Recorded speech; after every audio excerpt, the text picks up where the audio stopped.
నమస్తే బోసుకుమరి.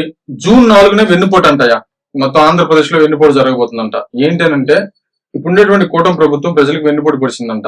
ఎందుకు జూన్ 4ని అంటే అందరికీ తెలుసు, రిజల్ట్స్ వచ్చినటువంటి టైం. పోయిన సంవత్సరం ఇదే రోజున జూన్ 4న రిజల్ట్స్ వచ్చాయి.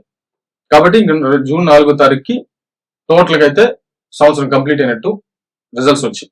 కాబట్టి వెన్నుపోటు అనేటువంటి పేరుతో ఏదో ఉద్యమం చేయబోతున్నారంట.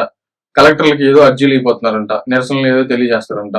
టోటల్ గా దీంట్లో అందరూ పాల్గొనాలని చెప్పేసి జగన్మోహన్ రెడ్డి గారు అయితే మాత్రం పిలిపించినటువంటి పరిస్థితులు అయితే ఉన్నాయి.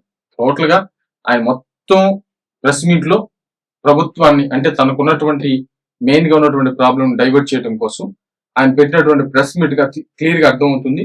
ప్లస్ ఈ వెన్నుపోటు అనేటువంటి కార్యక్రమం అయితే మాత్రం స్టార్ట్ చేస్తున్నాం అనేటువంటి విధంగా ఆయన అందరికీ పిలుపునిచ్చారు. బట్ జూన్ 4వ తారీఖున ఏం జరిగిందో చూద్దాం. ఈ జూన్ 4 లోపల ఏమైనా జరగచ్చు. 12 రోజులు టైం ఉంది, అంటే 11-12 రోజులు టైం ఉంది. మరి ఈ టైంలో ఏమైనా జరగచ్చు కదా. మరి కరెక్ట్ గా ఇది జరుగుతుందా జరగదా, అంటే ఈ వెన్నుపోటు అనేది జరుగుతుందా జరగదా, ఎవరు దేనికి ఎక్కడ వెన్నుపోటు పొడిచారు, ఎవరెవరు వెన్నుపోటు పొడిచారు, దేనికి వెన్నుపోటు పొడిచారు అనేటువంటి విషయం అయితే మాత్రం ఖచ్చితంగా ముందు రోజుల్లో మాట్లాడుకుందాం. ఆ రోజు మాట్లాడుకుందాం. టోటల్ గా అయితే ఈ రోజు అయితే మాత్రం ఆయన ప్రెస్ మీట్ లో టోటల్ కంక్లూజన్ ఏంటంటే వెన్నుపోటు ఉద్యమం అంట ఏదో మొత్తానికి చేయబోతున్నారు. చూద్దాం ఎంతవరకు వెళ్తాం.